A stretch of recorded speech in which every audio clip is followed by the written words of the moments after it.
Hello, Deviant listeners. As you know by now, this is a true crime story, and not everything you're about to hear is appropriate for all audiences.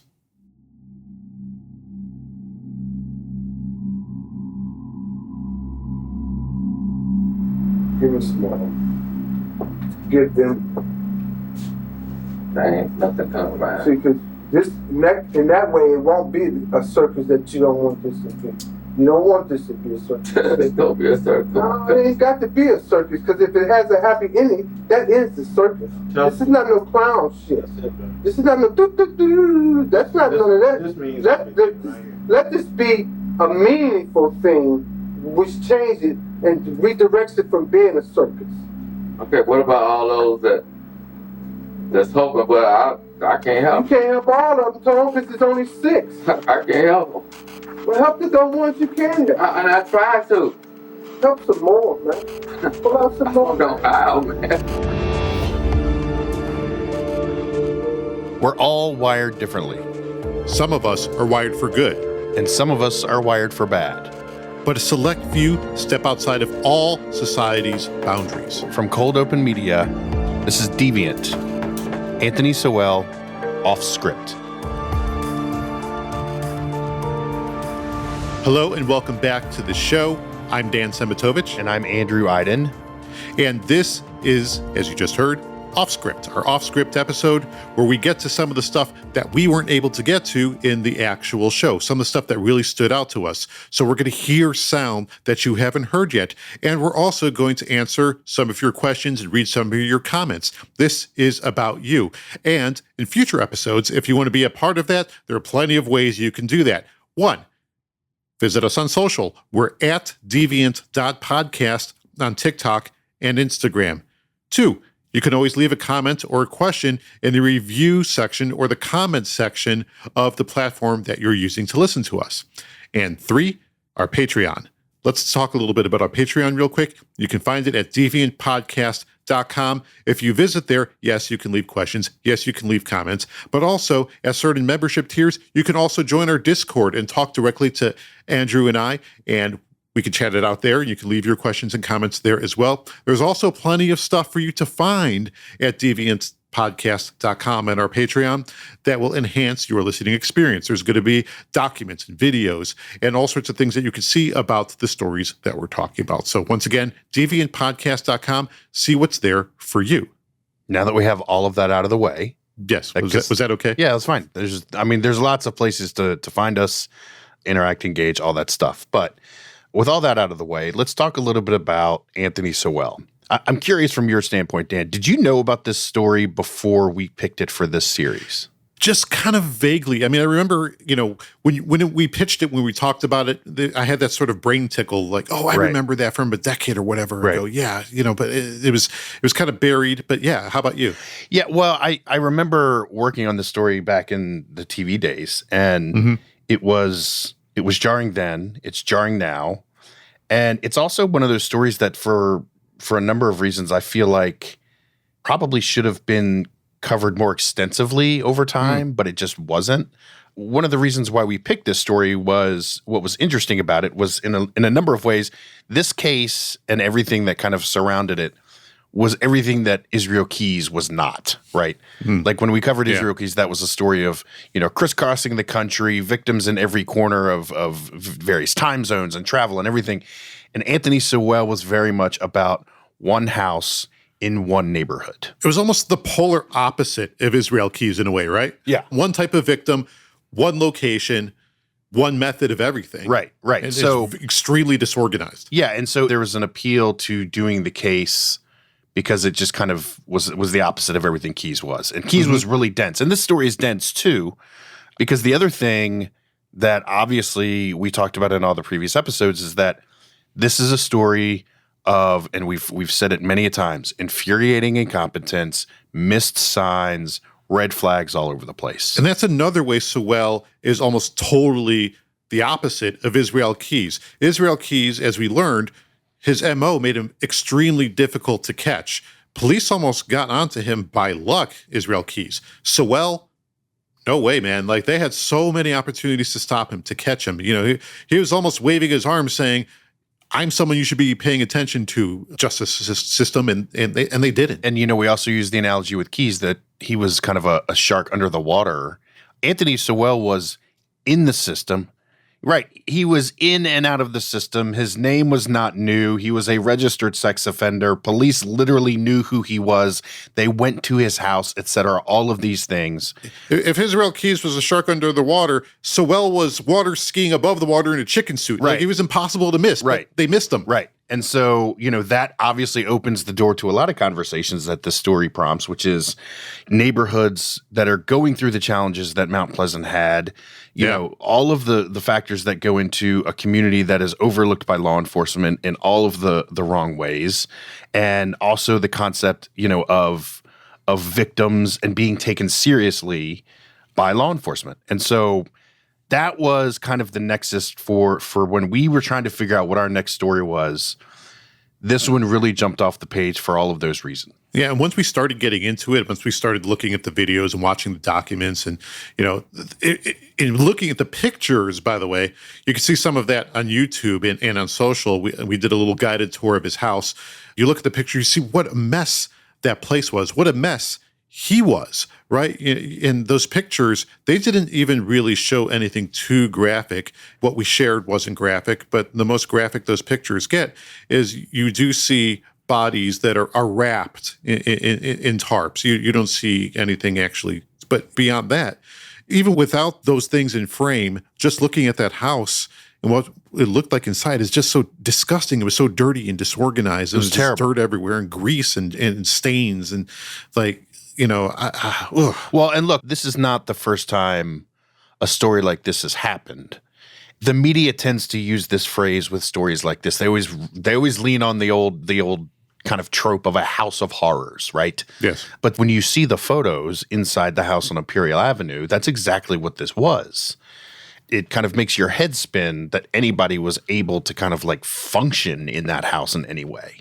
It looked like a horror movie set designed it. I mean, that's what it looks like. Right. The other thing that is important to kind of talk about here is that when we were doing this story, there's a lot of things that went wrong from a law enforcement police investigation standpoint.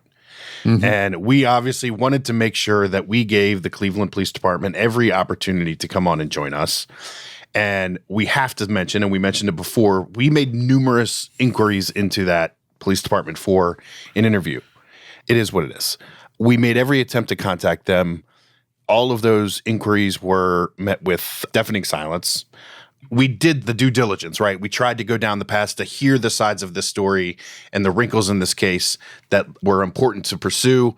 And a lot of them were just not met with any response. And we really wanted to hear from them because, I mean, I don't know if you could tell while you were listening to us tell the story how angry we were. Every time I went through this stuff and I looked at the documents or I heard our guests speak, all I could get was angry. We wanted answers. We wanted the Cleveland police to tell us how, why. And that's the thing, like, yeah, it's infuriating incompetence, as you said, but it's also just generally infuriating that something like this could happen in such plain sight, right? Well, and you heard it from when we talked to Darren Porcher, who is a longtime New York Police Department detective. He now teaches criminal justice in New York City and is a longtime scholar of criminal justice and criminal activity. And he was making the point. Now, he did not work on this case, but the man knows what he's talking about when it comes to police work.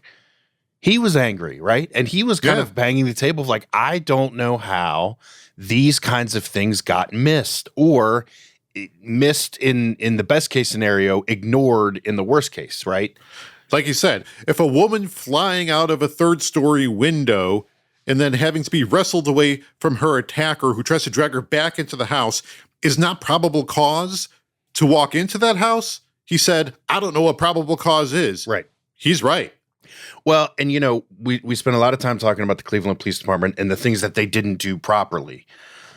I do want to take a moment to give some shine, though, to two of the guys that really, for me, kind of stepped out and emerged in this case as real champions for the victims here, and that is Detectives Lemmy Griffin and Mel Smith. Yeah, and unfortunately, by the time they show up, by the time homicide gets involved, it's too late. Right. They're the homicide detectives. Right. But what they did was a really amazing job of trying to slowly turn the screws to Sowell to get him to kind of confess to everything he did. If you've listened to the Sowell interrogation from start to finish, he never fully confesses. We talked about kind of that blurry visions and dreams and voices, and like he sort of kind of cops to it, but he never lays out the entire picture, right? Yeah. The closest that he ever gets is what we heard in that last episode where he sort of says, yeah, strangling. Yeah. He just, the detectives are kind of leading it and he's kind of agreeing to it. Right. In a way. But what was interesting was hearing these two guys, they went at Sowell every single way you could possibly think of. They leveled with him. They got angry. They got relaxed and kind of like developed a rapport with him and said, look, man, let's talk about, like, they kind of came at it from a sensitive perspective and using kind of calm, relaxed demeanor. They used, it seemed, every possible way into getting Anthony Sowell to tell the story of what he did. And those are just things you hear. When you actually watch the video, you can see some of the psychological techniques. Like, for example, they have him sitting in a corner and they're both facing him. His back is to a corner. His back is to a wall. Right. Right? Yeah. And they also did the, what I found really interesting was they played on his Marine Corps service. They said, look, man, the Marines are built on honor, courage, and commitment. Everything you do as a Marine is built on those three pillars. E4, you are the man. You did this. You excelled to a level in the Marine Corps. You did that. You put it on your back like your mama said, and you handled it like a man. Handle this one like a man. Please, give me some more. I'm begging you, man. Give me some more. Like, give us the honest deal here, right? They tried to use that, didn't work. So those two guys really, I thought, were exceptional in the way that they got at kind of getting to the root of everything that happened here, even though they never really did get the full story.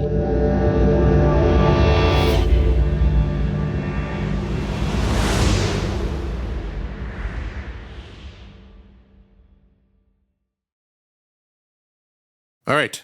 Should we get to some sound? Yeah, let's get to some sound. Okay. Well, we heard a lot from Chris Schroeder. Chris Schroeder, who is now Assistant U.S. Attorney for the federal government in Alaska, Anchorage, the Anchorage Department, oddly enough, given that we just talked about Israel Keys, and we had plenty of action from that office in that story as well. He was unrelated to that, but as we know, he was in Cleveland at the time. And his trajectory in this story is so interesting because he started off, he was interning for the Cuyahoga County. Yeah, he was just a young pup. Yeah. And, he was involved early, and you heard how, he was helping organize the case, and he was a law clerk at that time. He eventually was hired full-time, and he eventually led the prosecution of Sowell in the appellate phase. And so, he was first chair on this eventually. There is some sound from him that we didn't get to, and he has kind of the complete picture. You heard about the story of Gladys Wade, who is the woman who Detective Georgia Hussein did not find credible when she accused Sowell of attacking her. Well, that's not the only time that something like that has happened. That happened in 2008. Schroeder has a story from 2009 of another attack and another almost seemingly random missed opportunity. Let's give it a listen. So in April 2009, he attacks another woman whose name was never made public, so I won't mention it now. But he attacks another woman and rapes her. She immediately goes to the police, immediately goes to the hospital, has a rape kit done. Anthony's DNA should have been in the system because he had the prior conviction. In 1997, Ohio passed a law that created a DNA database of convicted felony offenders. He was in prison at the time, so his DNA was collected as part of that initiative. But the backlog of cases was so great that Ohio outsourced a lot of that to private labs around the country. Anthony's DNA was sent to a private lab in Fairfax, Virginia, but it got lost in the mail. So because it got lost in the mail, his DNA was not in the system. And when they collected that rape kit, there was no hit because there was nothing in the system to compare it to. 3 of the women were killed after that happened. And when the city of Cleveland was asked about this, their response was, we don't know. It's crazy. It got lost in the mail. Who knows? I've never heard an adequate explanation as to what happened other than that it got lost in the mail. I knew walking into this story that there were stories of, missed signs. I knew that. But now that we've kind of broken this story down, there are at least 3 times the number of things that I originally thought. And I knew there were plenty before. Yeah, things get lost in the mail. Sure. I personally have never had anything lost in the mail. I know what happens. Sure, it's not a lie that was told, but it just seems so random that DNA from a felon is the thing that gets lost in the mail. Well, and I mean, things do get lost in the mail, but it just baffles me that things like this happen. He does not come right out and say he's skeptical, but I think all of us listening to that, and by his tone and the way he says it, I don't think it's too much of a leap to say he's skeptical. I do share that skepticism. Right. One of the other pieces of sound that I wanted to make sure we got to is that, we talked to Dr. Cheryl Arrett, who, fascinating conversation, somebody who studies this stuff. She's understands kind of the way the brain works and how it relates to criminality and stuff. And one of the things that I noticed when I was going through the documents of the Sowell story was some of the pictures from inside the house. And one of those pictures was what he allegedly used during some of his attacks, which was an extension cord, right? He used that as kind of like a tool of strangulation. And it jumped out at me because in the conversations and the testimony that he had in court and in interviews with the people that kind of went through his life, he talked about that youth that he had of alleged abuse and sexual abuse, etc. And one thing that stuck out to me was he talked about the use of an extension cord on his siblings when he was a kid. And I couldn't help but think, is there a connection to the youth and that extension cord and it being some tool of assault on his part as an adult? And just to remind everyone that his siblings were actually his step siblings. It was cousins because yes, it was his mother's sister who had passed away, so she took the children in.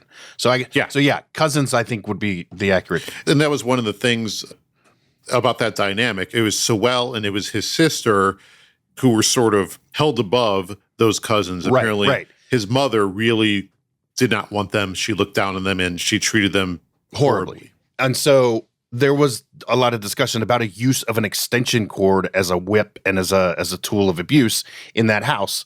And then he uses an extension cord as an adult during his crimes and during his all the sexual assaults and stuff that he had done.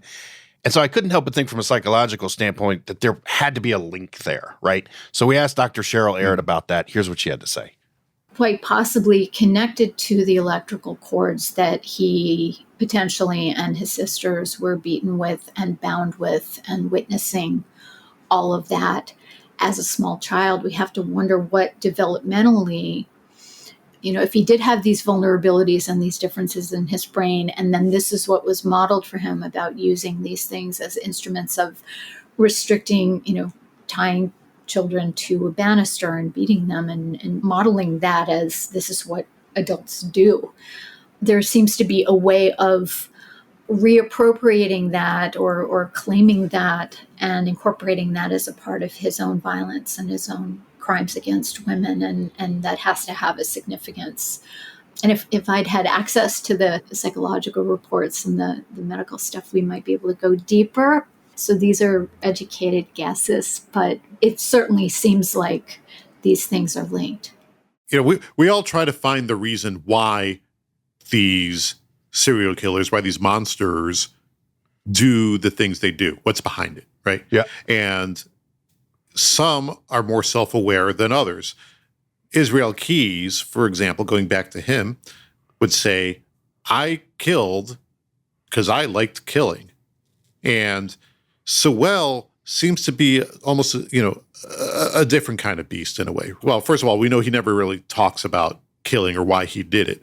So, we are left to try to interpret things from the information that we do have, right? Well, I would actually say he alluded to it in the interviews with police, around, when he talked about the women out on the street and how. Yeah, he has a deep anger towards women. Right. I mean, I guess that's the closest. We don't know why. Well, we could guess why. Right, but that's the closest, I guess, that we get to, like, why did you do this? Was that he just hated these women. He had this contempt for these women. I think what we're getting to here is, why an extension cord? Why did he do this? Like Israel Keys would say, well, it's just part of my fantasy, right? These are the things that I had in my head, and I wanted to act them out in real life.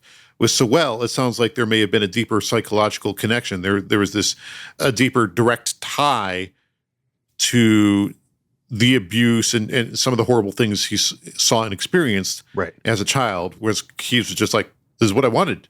Yeah. Let's go back to Chris Schroeder.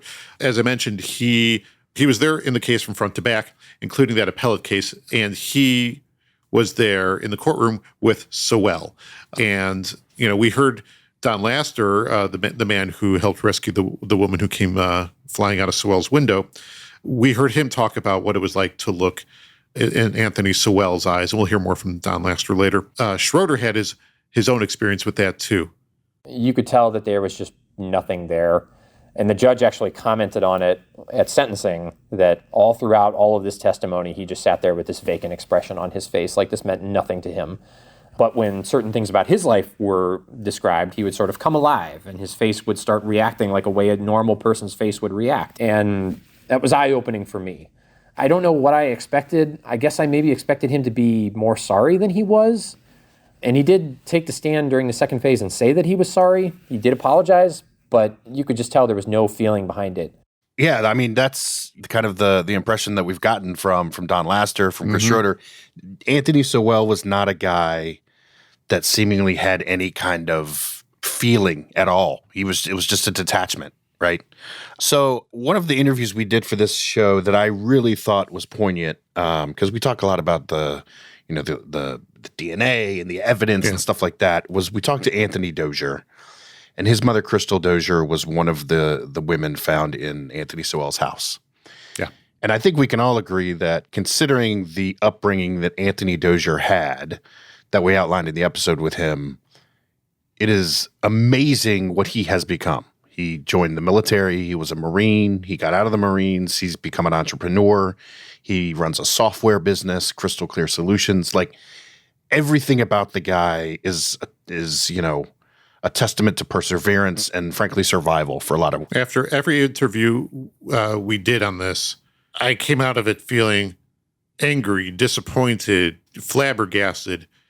Anthony Dozier is the only interview where, after I came out of that, I'm like, I'm inspired. Yeah, and it's a story of what people that go through these things, what is possible, right? Yeah.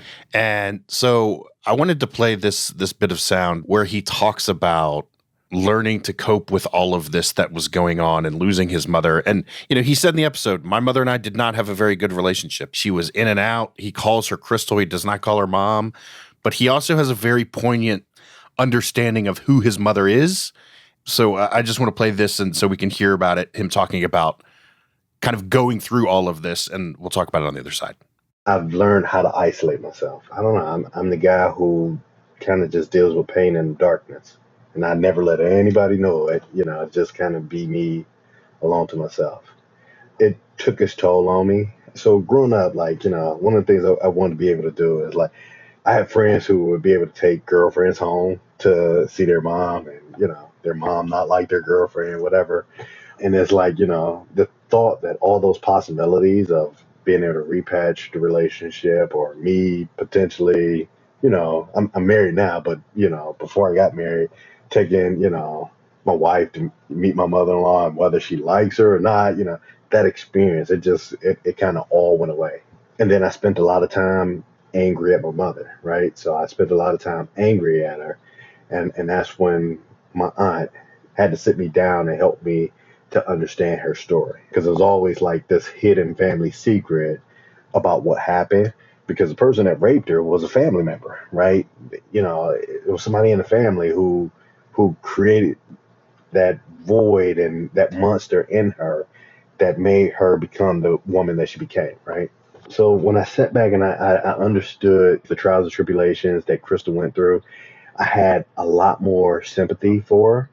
And then I started to get rid of that anger I had towards her. And that's when I started cultivating a heart of forgiveness, right? Forgiving her. And then I came to the point where I had to forgive Anthony Sowell. Now, I'm a spiritual man, so, that's not my fight anymore. That's the Lord's fight. So for me, giving him my anger and rage and things like that was me giving away everything to him, if that makes sense. So it's pretty clear why the Anthony Dozier conversation was one of inspiration and what's possible. Yeah. Right.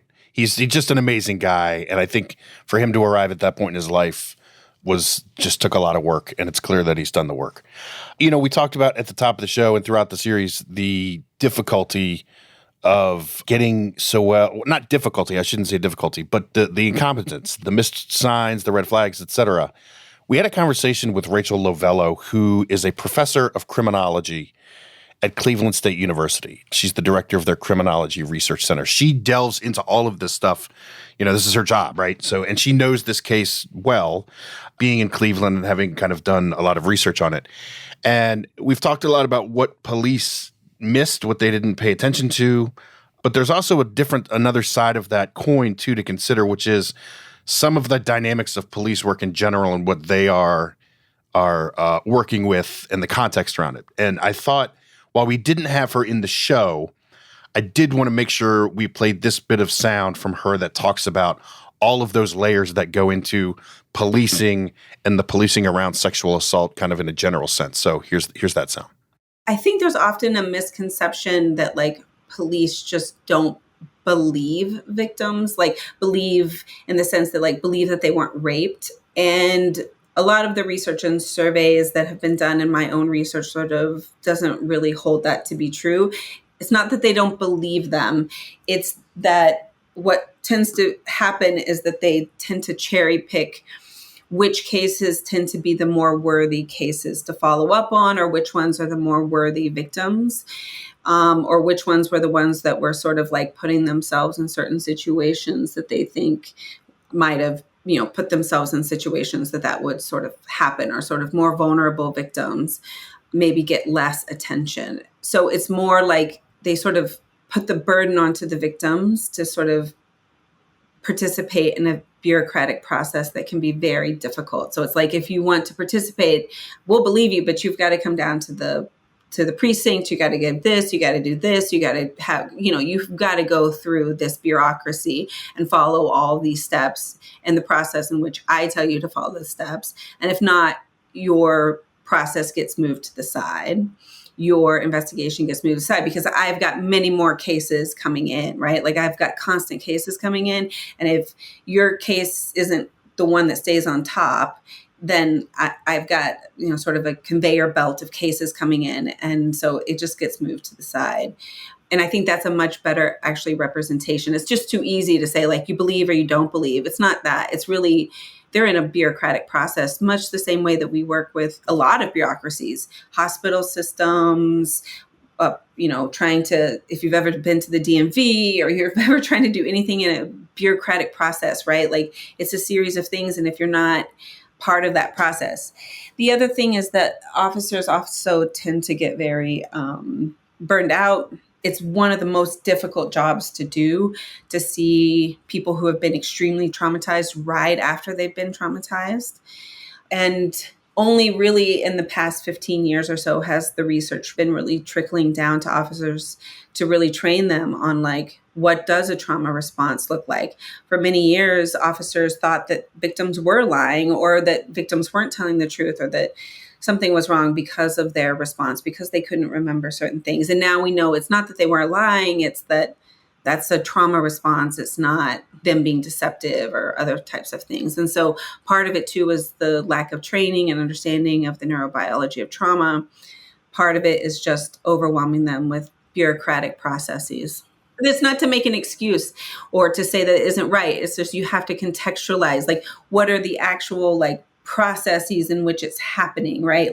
It's just too simple to say these people just are bad or they just don't believe. You know what I mean? They're individuals working within systems. So you have to understand both. So I found that interesting because she talks about really the root of all of that to me is what she said about bureaucracy. and working within systems, because if the Sowell story is anything, it is a simple example of bureaucracy, the bullshit, and all of the stuff that goes into that, and how the system, which is designed to work, bogs everything down. And that's not a system that works. And I think she used the example of, imagine you're at a doctor's office or the DMV or something like that, where bureaucracy is the norm. How often do you feel like, oh, they think I'm a person and they treat me as such, or you're just next in line? You don't feel like you're cared about. You're just someone that they need to get through to get to the next thing, right? And I don't know if that's the sign of people who don't care or people who are overwhelmed. Yeah. And the other thing that I have learned, because I've learned a lot working on this story, but what I've learned in these conversations with people is that rape and sexual assault is a completely different crime from, in terms of what the victim is able and willing and comfortable to do, than any other crime. In terms of communication with law enforcement, speaking to detectives, going through the process of having the rape get done, all of those things, they are unique to that crime alone. And I think a lot of us don't understand that. Yeah. After all this happens and the lawsuits, the recriminations, the slamming, we heard from Terry Gilbert, the man who represented some of the victims after the Gladys Wade was ignored.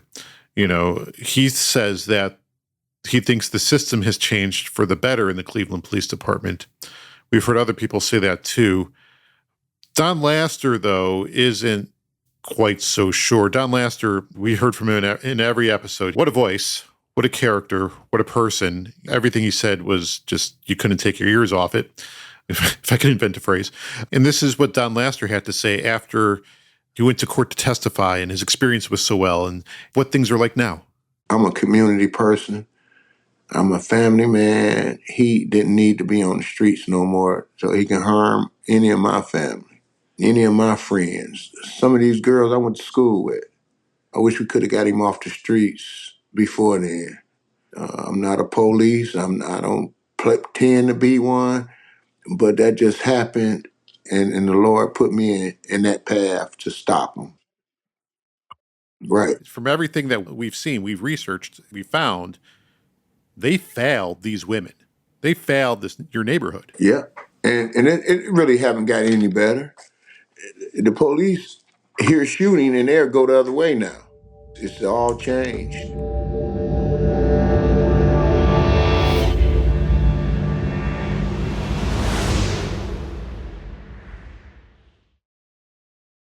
So that's some of the sound that we didn't have a chance to get to in our original story. Now we're going to get to some stuff that we really want to get to, and that's what you have to say. Your questions, your comments. We asked you to write in and share your thoughts, and you did on TikTok, on Instagram, on YouTube, through our Discord, through our Patreon at deviantpodcast.com. We heard a lot from you, and so we're going to share some of the stuff that really jumped out to us that you had. So the first comment we have is from Ann Wan Ken 6288 on YouTube. And she says, $1 million split between the families and attorney? Talk about adding insult to injury. Why wasn't their case against the police department more compelling so that more money was awarded? Did it have anything to do with the economic situation of the victims? It's a good question. And, Terry Gilbert talked about that, and we kind of laid that out a few episodes ago. And I think he would tell you, yeah, it wasn't enough money, and it probably did have something to do with the economic situation of the victims. That's what he says. Yeah. And one thing I think he did note was that there are things that he is not able to say because sort of like the deliberations of settlements are kept secret. I think we all feel the same way. It's a good question. There is no clear answer as to why, especially when you hear of, tens or hundreds of millions being laid out in damages when it comes to lawsuits that involve the criminal justice system. It's a great question.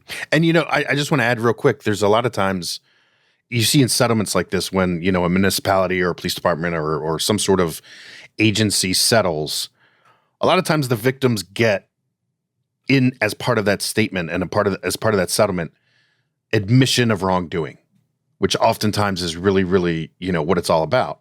That didn't happen here either. Yeah. But some things, even though they're left unsaid, are very clear. Next up, we have Chris1428, Chris_1428, reached out to us on TikTok. He says, I listened to it on the way to work. Very good episode. Thank you. I feel like at this point, every and all deviants are extremely influenced by their childhood. The years we're supposed to learn the fundamentals about being a decent human being. The emotional trauma they endure truly affects them on an almost molecular level, in my opinion at least.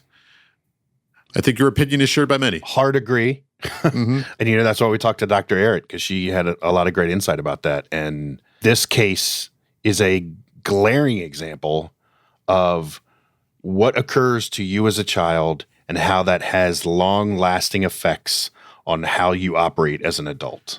Yeah, whenever we talk about these people, it's always nature versus nurture, right? Were they born that way or were they made that way? And, when we did our Israel Keys exploration, I think our answer could have gone any way. It's almost impossible to know, right? And I think, to me, I'm not a scientist, I'm not a psychologist, but, the answer seemed, no, I mean, if you're asking me about relationship advice, yeah, absolutely. I'll tell you what to do with your life.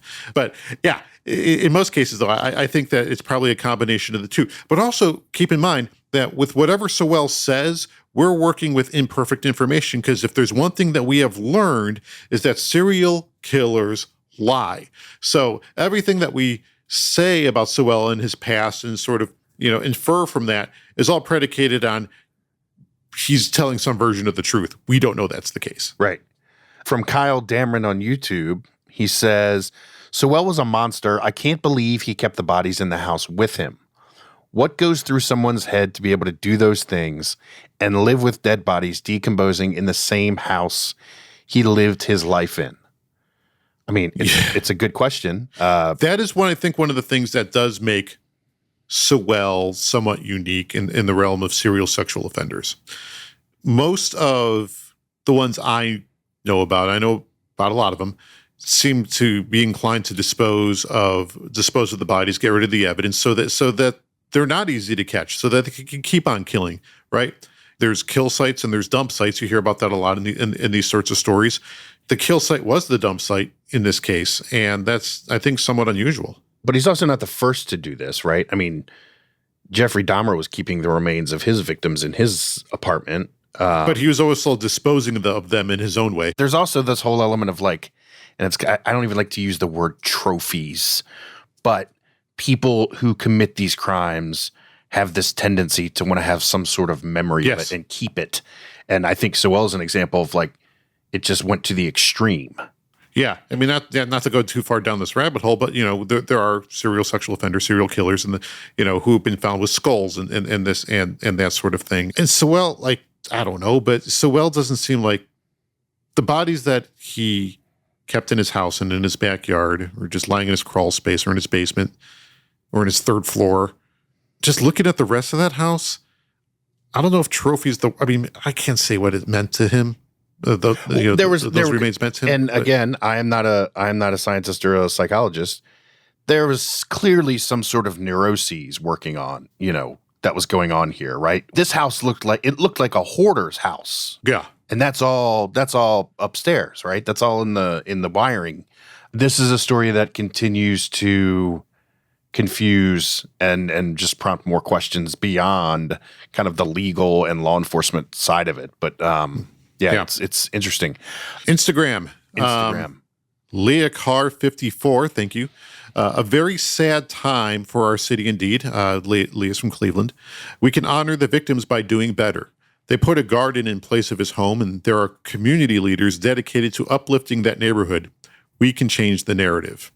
Absolutely. And I hope some of the people that we heard from in this show, like Don Laster, like Zach Reed, like Anthony Dozier, contribute to that. Yeah. And, as we said in the last episode, that garden and kind of the memory of the 11 victims is amazing, and it's important that they do that. But as we mentioned in the last episode, there's got to be a lesson that's learned. There's got to be a takeaway from what can we take from this case that will avoid this case or something like it ever happening again? Yeah, because clearly the signs were there. not just for the police, but for the entire neighborhood. And I think you get a sense of that from our next comment. Also, someone from Cleveland. My family used to stay up the street from Ray's Sausage on 123rd Street.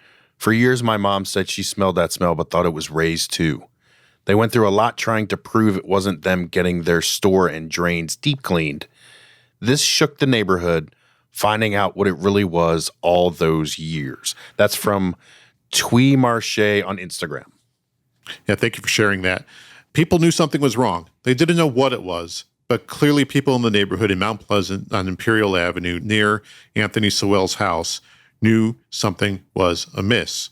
No one's going to think there's a serial killer operating in that house and that what we're smelling are bodies decomposing, right? Like that's not people's first, second, or third thought, most likely. Human minds don't jump to that, hopefully, right? You're looking for a rational explanation. So, poor Ray Sausage got the blame. I think back to that woman that Zach Reed, who was the city councilman in Mount Pleasant at the time, told us about, who called his office and called the police and said, this is not Ray's Sausage Factory.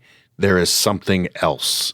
And she was waving the flag. And this, this was the first missed sign, but like someone had the guts to step up and be like, no, this isn't right. Something weird is going on. And it just fell on deaf ears. Our final comment sums everything up that we've heard over these last few episodes very nicely. Comes from Instagram from Chris Fidden. Yep, this story thus far managed to make my jaw drop and my skin crawl. Well said. Well said, Chris Fidden. And thanks to everybody for writing in.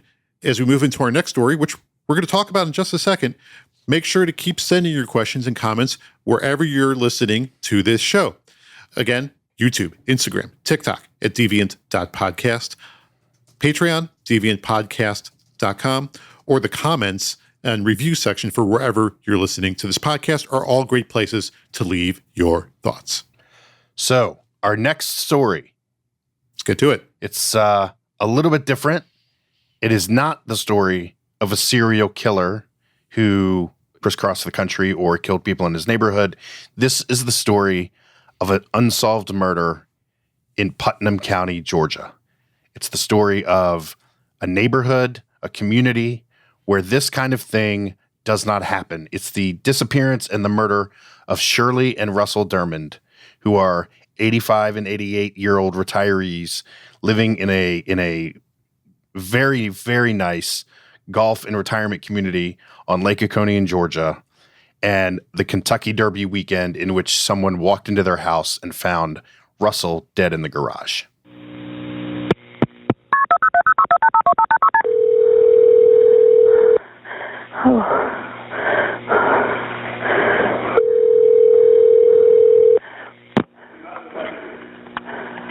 Putnam County 911. Yes, I have an emergency. Okay. I think I have somebody dead. Okay, what's the address, ma'am? Huel, what's the address here? I don't know. We're in Greatwater. Is it 147 Carolyn Drive? Yes, 147 Carolyn Drive. Okay, and who is it? The Dermonds. Okay, and you're a neighbor or something? Yes, I just came to check on them. They've been missing for about 4 days. My name's Howard Seals. I'm the sheriff of Putnam County. I've been sheriff here for 28 years. That happened on a Tuesday morning. I think it was May the 6th.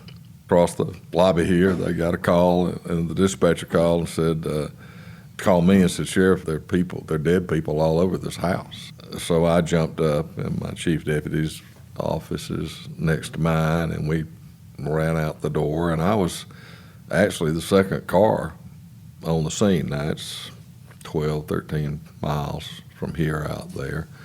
And we thought the little we knew at that point in time that perhaps the perpetrator was still inside. This is the story of a deviant that we don't yet have a name for.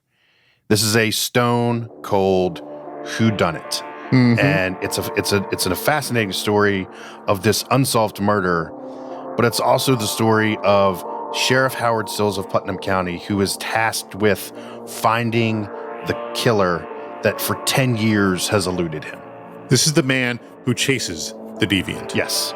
So that starts next week, and we're excited to get it going for you. Yeah, and thank you again for all your questions and comments. Keep them coming. And even though we are moving on from Anthony Sowell to our next story, we're always available on Discord, and we're chatting with you in the comments on YouTube and whatnot. So if you have any more thoughts about Sowell, please do share them. Aside from comments about Sowell, Keys, or whatever story we're doing, if you have a deviant that you think fits kind of the mold of the stories we're telling, send it to us. Give us some ideas, give us some insight on it, because there's a ton that we don't know and a ton that we haven't followed before. We've already gotten plenty of great ideas that weren't on our radar at all. So keep those coming too. Once again, thank you for listening. Deviant is written, produced, and executive produced by Clark Goldband, Andrew Iden, and me, Dan Szematowicz. Editorial and production consultation comes from Jenny Ament, and original scoring by the awesome Shuvo Sir. Sales, marketing, and distribution support come from our partners at Gemini 13. Deviant is a production of Cold Open Media. It sure is. Thanks again.